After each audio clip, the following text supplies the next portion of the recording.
ஆண்டவருடைய நாம மகிமைப்படுவதாக. அன்பானவர்களே, இன்றைய வார்த்தைக்கு உங்களை அன்புடன் வரவேற்கிறேன். இன்றைய தியானத்துக்காக யோவான் சுவிசேஷம் 14வது அதிகாரம் 18வது வசனத்தை வாசிக்க கேட்போம். நான் உங்களை திக்கற்றவர்களாக விடேன், உங்களிடத்தில் வருவேன்.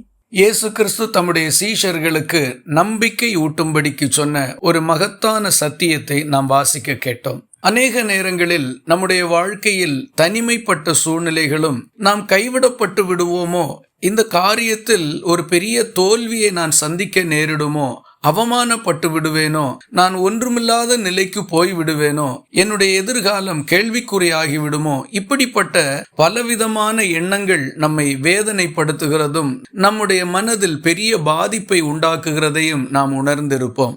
இந்த வசனம் நமக்கு மிக தெளிவாக சொல்லுகின்றது. இயேசு கூறுகிறார், நான் உங்களை திக்கற்றவர்களாக விடேன் என்று.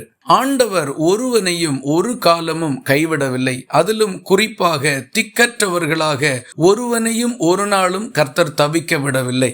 தாம் உண்டாக்கின மனுஷர்களாகிய ஆதாமும் ஏவாளும் தவறு செய்த போது கூட அவர்களை திக்கற்று போகும்படிக்கு கர்த்தர் விட்டுவிடவில்லை.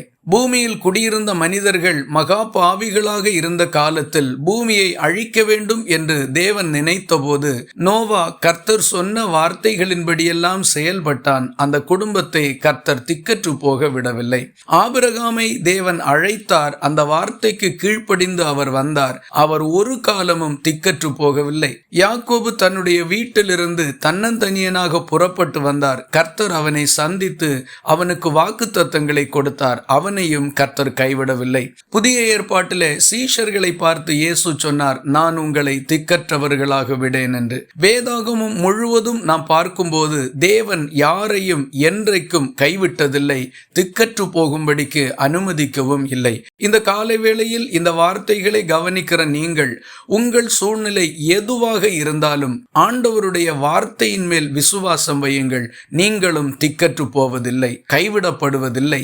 உங்கள் எதிர்காலம் பிரகாசமாக இருக்கும். கர்த்தர் அதை செய்வார். ஆண்டவருடைய வார்த்தை அப்படி சொல்லுகின்றது. நீங்களும் வாழ்ந்திருப்பீர்கள். ஆகவே நம்பிக்கையற்று போன சூழ்நிலைகளை உதறி தள்ளிவிட்டு கர்த்தருடைய வார்த்தையில் நம்பிக்கை வையுங்கள், மேன்மை அடைவீர்கள். இந்த வார்த்தைகள் இந்த நாள் முழுவதும் உங்களுக்கு ஒரு ஆசீர்வாதமாய் இருப்பதாக. ஜெபிக்கலாமா? எங்களை நேசிக்கிற அன்பு நிறைந்த நல்ல ஆண்டவரே, நாங்கள் உம்மை நன்றியோடு துதிக்கிறோம். நீர் எங்களை கைவிடுவதில்லை என்றும் திக்கற்று போக ஒரு நாளும் விட்டு கொடுக்க மாட்டீர் என்றும் தெளிவாக எங்களோடு பேசியிருக்கிறதற்காக உமக்கு ஸ்தோத்திரம்.